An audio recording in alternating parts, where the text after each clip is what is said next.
हजारों उलझने हैं राहों में और कोशिशें बेहिसाब, इसी का नाम है जिंदगी, चलते रहिए जना। मैं हूं भानु भदौरिया और आप देख रहे हैं अपना प्यारा चैनल कोरोना फिजिक्स। तो आज हम लोग पढ़ेंगे एक्सेलरेशन यानी त्वरण क्या है और उससे रिलेटेड क्वेश्चंस करेंगे। तो कॉपी पेन निकालिए और हेडिंग लगाइए एक्सेलरेशन यानी त्वरण। हेडिंग लगाइए एक्सेलरेशन यानी त्वरण। तो त्वरण के बारे में आप बेसिक 9th 10th में पढ़ के आए होंगे। त्वरण क्या है आपका, एक्सेलरेशन क्या है आपका, ए से डिनोट करते हैं और डिफाइन कैसे करते हैं आपका acceleration is the time rate of change of velocity. यानी हम कहते हैं acceleration a is equal to dv upon dt, और इसको हम ऐसे भी लिखेंगे ए इज इक्वल टू लिखते हैं delta v upon delta T. दोनों में अंतर क्या है, दोनों में अंतर है। देखो एक तो जैसे लॉन्ग जर्नी कर रहे हैं, तो जैसे आप बाइक से जा रहे हैं तो बीच में आपको ब्रेक भी लगाना पड़ता है, एक्सेलरेट भी करना पड़ता है। तो टोटल जर्नी में आप जो वेलोसिटी चेंज हो रही है आपका टाइम ड्यूरेशन यानी टाइम इंटरवल, और जो वेलोसिटी में चेंज है उसका जो रेशियो होगा आपका टोटल जर्नी में, उसे हम कहेंगे एवरेज एक्सेलरेशन। यानी जब टाइम इंटरवल लार्ज होगा तो एक्सेलरेशन को हम बोलेंगे एवरेज एक्सेलरेशन, और उसे हम इस फार्मूले से डिनोट करेंगे यानी a is equal to delta v upon delta t. यानी इसको हम कह सकते हैं इज इक्वल टू हम कह सकते हैं v2 minus v1 upon t2 minus t1। और ये हम तब यूज करते हैं यानी इसको नाम देंगे एवरेज एक्सेलरेशन। ये हम तब यूज करेंगे जब टाइम इंटरवल क्या होगा आपका, बड़ा होगा या लार्ज होगा। दूसरा आपका होता है एक्सेलरेशन है इंस्टेंटेनियस एक्सेलरेशन यानी पर्टिकुलर टाइम पर। यानी जब आप जर्नी कर रहे हैं तो पर्टिकुलर टाइम पे, जैसे हमने कहा कि 3.1 सेकेंड पे, 3.11 सेकेंड पे, ठीक है, यानी माइक्रो सेकेंड में आपका क्या है, पर्टिकुलर माइक्रो सेकेंड पे कितनी आपका एक्सेलरेशन रहा है। तो टाइम की किसी पर्टिकुलर वैल्यू पर यानी जब टाइम इंटरवल क्या हो वेरी स्मॉल, तो उस समय जो एक्सेलरेशन होता है उसे हम नाम देते हैं इंस्टेंटेनियस एक्सेलरेशन, और उसके लिए फार्मूला ये है आपका, ठीक है, इसको बोलते हैं इंस्टेंटेनियस एक्सेलरेशन। और ये हम तब यूज करते हैं जब टाइम इंटरवल क्या होता है आपका बहुत छोटा होता है यानी वेरी स्मॉल टाइम इंटरवल के लिए यूज करते हैं। अब देखो एक्सेलरेशन क्या आपका है, एक्सेलरेशन का time rate of change of velocity, या हम कह सकते हैं rate of change of velocity क्या है, एक्सेलरेशन। तो इसको जरा थोड़ा सा फील कीजिए, अनुभव कीजिए, मतलब थोड़ा सा सोचिए कि मतलब क्या निकला इसका, मतलब क्या निकला। देखो एक्सेलरेशन हम लोग लिखते हैं, यहां से देखिएगा एक्सेलरेशन की जो यूनिट आएगी यानी एक्सेलरेशन हम लोगों ने लिखा change in velocity upon change in time. तो इसका मतलब क्या हुआ कि इसकी यूनिट क्या है आपकी, वेलोसिटी की यूनिट यानी मीटर पर सेकेंड और अपॉन टाइम की यूनिट यानी सेकेंड। तो इसका मीनिंग ये हुआ देखिएगा यहां से, यानी v इज इक्वल टू आया आपका पर सेकेंड वेलोसिटी में होने वाला चेंज। यहां से देखिएगा ये क्या आया आपका वेलोसिटी और ये आया आपका टाइम। तो पर सेकेंड वेलोसिटी में जो चेंज हो रहा है वही तो एक्सेलरेशन है। पर सेकेंड वेलोसिटी में जो चेंज हो रहा है वही क्या है, एक्सेलरेशन। जैसे मान लीजिए आपको दिया हुआ है कि कोई एक व्हीकल है, उसका एक्सेलरेशन जो है वो 5 मीटर पर सेकेंड स्क्वायर, 5 मीटर पर सेकेंड स्क्वायर। मतलब क्या हुआ इसका कि उसका जो एक्सेलरेशन है वो हम ऐसे लिख सकते हैं 5 मीटर पर सेकेंड अपॉन सेकेंड, राइट। तो इसका मतलब ये हुआ कि पर सेकेंड में उसकी वेलोसिटी जो है वो 5 मीटर पर सेकेंड से चेंज हो रही है। अब जैसे कोई पूछ रहे हैं आपका कि अगर एक्सेलरेशन 5 मीटर पर सेकेंड है तो 5 सेकेंड बाद वेलोसिटी कितनी होगी। तो देखो पहले सेकेंड में वेलोसिटी कितनी, 5 मीटर पर सेकेंड, दूसरे में 10। हर सेकेंड वेलोसिटी में जो चेंज हो रहा है वही तो क्या नाम आपका है, एक्सेलरेशन है। तो पहले सेकंड में वेलोसिटी कितनी 5, फिर चेंज दूसरे सेकंड में कितनी 5 से चेंज हो गई यानी 10, तो 5 सेकंड बाद वेलोसिटी कितनी हो जाएगी आपका 25। तो एक्सेलरेशन का मतलब है आपका पर सेकंड वेलोसिटी में होने वाला चेंज, पर सेकंड वेलोसिटी में होने वाला जो चेंज है वही तो हम कहेंगे एक्सेलरेशन। ठीक, अब जैसे दो टाइप का एक्सेलरेशन पढ़ा हमने, एवरेज क्या होगा और इंस्टेंटेनियस क्या होगा। एक न्यूमेरिकल उठाते और आसानी से इस बात को समझ लें। तो एक न्यूमेरिकल नोट करिएगा, एक न्यूमेरिकल नोट कर लीजिएगा, लिखिए आपका न्यूमेरिकल नोट कर दे रहे हैं आराम से। पहले पॉज करके अपने आप ट्राई करिएगा, पहले पॉज करके अपने आप ट्राई करिएगा, फिर उसके बाद देखिएगा वीडियो। वेलोसिटी दी हुई है आपका 3t³ - 6t, ठीक है, और आपको निकालना क्या है, t = 1 सेकेंड पर इंस्टेंटेनियस एक्सेलरेशन और t = 0 से t = 3 सेकेंड के बीच में जो एवरेज एक्सेलरेशन, इनकी वैल्यू फाइंड आउट करनी है। ठीक है, तो पहले तो एक्सेलरेशन का फार्मूला निकालेंगे। एक्सेलरेशन का फार्मूला निकालें, कैसे निकालेंगे एक्सेलरेशन का फार्मूला, वेलोसिटी दी है तो टाइम के साथ वेलोसिटी में जो चेंज है वही तो एक्सेलरेशन है। यानी हम कहेंगे कि एक्सेलरेशन क्या है आपका dv/dt। तो ये कितना हो जाएगा आपका 9t² - 6, 9t² - 6। जिन लोगों ने डिफरेंशिएशन वीडियो नहीं देखा है आप जाकर के देख सकते हैं डिफरेंशिएशन का मतलब क्या है। अब देखो हमने कहा इंस्टेंटेनियस वेलोसिटी चाहिए, यानी t = क्या रखना 1 सेकंड पे चाहिए हमें, तो t = 1 सेकंड पे जो इंस्टेंटेनियस एक्सेलरेशन होगा ये तो है एक्सेलरेशन। तो इंस्टेंटेनियस एक्सेलरेशन यानी a इंस्टेंटेनियस कितना हुआ, t की जगह यहाँ 1 सेकंड रख दें, तो कितना हुआ आपका 9 - 6 यानी 3 मीटर/सेकंड², राइट। अब देखो एवरेज एक्सेलरेशन कितना होगा, तो एवरेज एक्सेलरेशन का मतलब आपका क्या नाम है, t = 0 से t = 3 के बीच में पूछा, टाइम इंटरवल लार्ज है। ठीक है, यहाँ पे क्या था पर्टिकुलर टाइम पे पूछा था, तो पर्टिकुलर टाइम पे जो एक्सेलरेशन है वो इंस्टेंटेनियस, और टाइम इंटरवल अगर लार्ज है तो जो एक्सेलरेशन होगा उसे एवरेज एक्सेलरेशन बोलेंगे। तो एवरेज एक्सेलरेशन का मतलब था आपका v2 - v1/t2 - t1। तो क्या करें, वेलोसिटी हम क्या निकाले, t = 0 सेकंड पे वेलोसिटी और t = 3 सेकंड पे वेलोसिटी। तो t = 0 सेकंड पे देखो वेलोसिटी क्या हो गई, यहां देखिएगा t = 0 सेकंड पे वेलोसिटी क्या है 0, यानी ये v1 हो गई, और t = 3 सेकंड पे जो वेलोसिटी है वो v2 होगी। तो t = 3 सेकंड पे वेलोसिटी कितनी हो जाएगी, यहाँ पे देखो 3 × 3 = 9, 3 × 27 और 3 × 81, और अपान में कितना t2 - t1 यानी 3 - 1। ये क्या है एवरेज एक्सेलरेशन।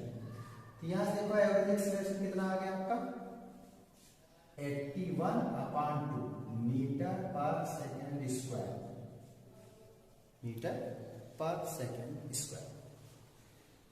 अब देखिएगा आपका क्या जो डिस्प्लेसमेंट टाइम ग्राफ, इससे पहले वाला जो वीडियो है डिस्प्लेसमेंट टाइम ग्राफ, तो डिस्प्लेसमेंट टाइम ग्राफ में देखा था कि डिस्प्लेसमेंट टाइम ग्राफ का जो स्लोप है वो हमें क्या प्रोवाइड करता है, वेलोसिटी।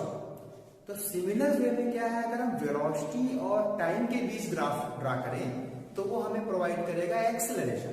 कैसे देखिएगा यार, अगर एक हम ग्राफ ड्रा कर लें वेलोसिटी और टाइम के बीच में, जिसे हम vt ग्राफ भी बोलेंगे, तो vt ग्राफ का जो स्लोप होगा वो एक्सेलरेशन प्रोवाइड कर देगा। जैसे हमने कहा vt ग्राफ यानी टाइम एक्स एक्सिस पे, वाई एक्सिस पे वेलोसिटी, तो vt ग्राफ में ये हो सकता है, एक देखिएगा vt ग्राफ ये हो सकता है आपका, ये आपका टाइम एक्स एक्सिस पे, वाई एक्सिस पे वेलोसिटी। जो इंडिपेंडेंट वेरिएबल होता है उसे एक्स एक्सिस पे प्लॉट करते हैं और जो डिपेंडेंट है उसे वाई एक्सिस पे। इंडिपेंडेंट का मतलब है जिसकी वैल्यू हम अपनी इच्छा अनुसार ले सकते हैं, और डिपेंडेंट का मतलब है जो वैल्यू हमने, जिस वेरिएबल की वैल्यू हमने ली है उस वैल्यू के अकॉर्डिंग जो वेरिएबल चेंज हो रहा है वो डिपेंडेंट हो गया। तो इंडिपेंडेंट को एक्स एक्सिस पर और डिपेंडेंट वेरिएबल को वाई एक्सिस पर प्लॉट करो। ठीक है, ध्यान से समझिएगा। अब देखो हमने क्या किया, दो ग्राफ काट के, एक आपका ये ग्राफ है और एक आपका इस तरीके का ग्राफ। फिर हमने कहा था कि जो आपका जो ग्राफ है, जैसे एसटी ग्राफ डिस्प्लेसमेंट टाइम बताया था, तो वहां जो स्लोप है ग्राफ का, स्लोप का मतलब tan थीटा, वो प्रोवाइड करता था आपका वेलोसिटी डिस्प्लेसमेंट टाइम ग्राफ में। तो यहां पर देखो स्लोप क्या मिलेगा, स्लोप क्या मिलेगा आपका dy अपान dx होता है, यानी y2 माइनस y1 अपान x2 माइनस x1।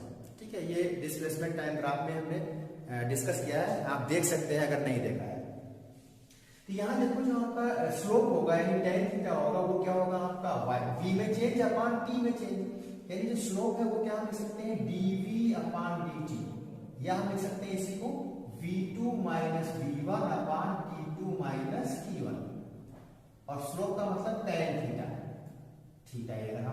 ठीक है, दो पॉइंट लेके निकाल सकते हैं, डिस्प्लेसमेंट टाइम ग्राफ में डिटेल में समझाया है। तो देखो क्या जो स्लोप मिला यहाँ पे, स्लोप जो है वो क्या दे रहा है, एक्सेलरेशन।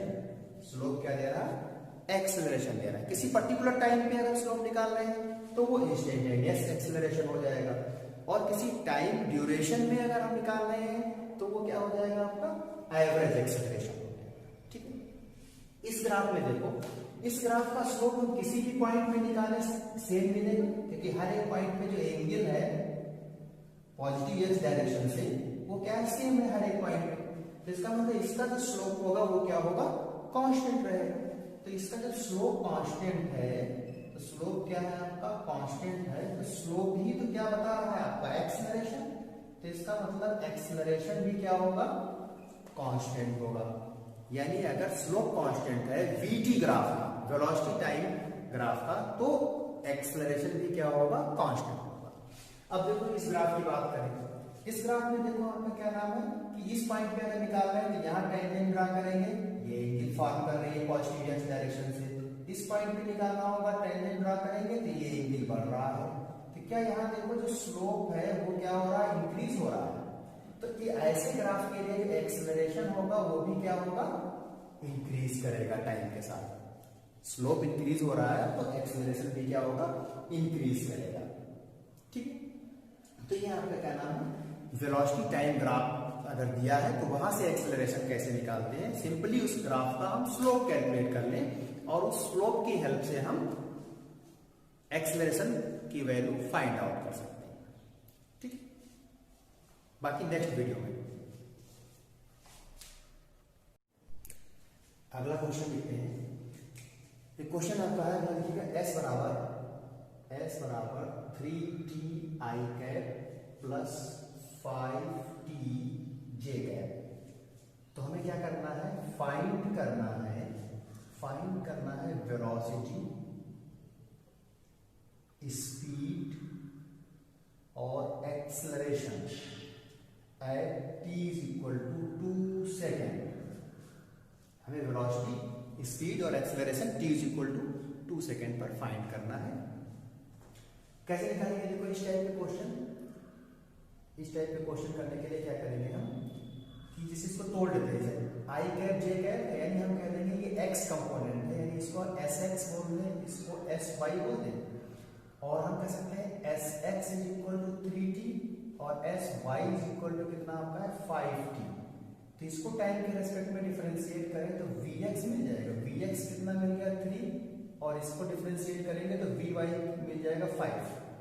तो क्या वेलोसिटी हमें मिल गई, आई कैप और जे कैप के साथ इनको लिख दें, तो वेलोसिटी मिल गई आपका 3i cap plus 5j cap.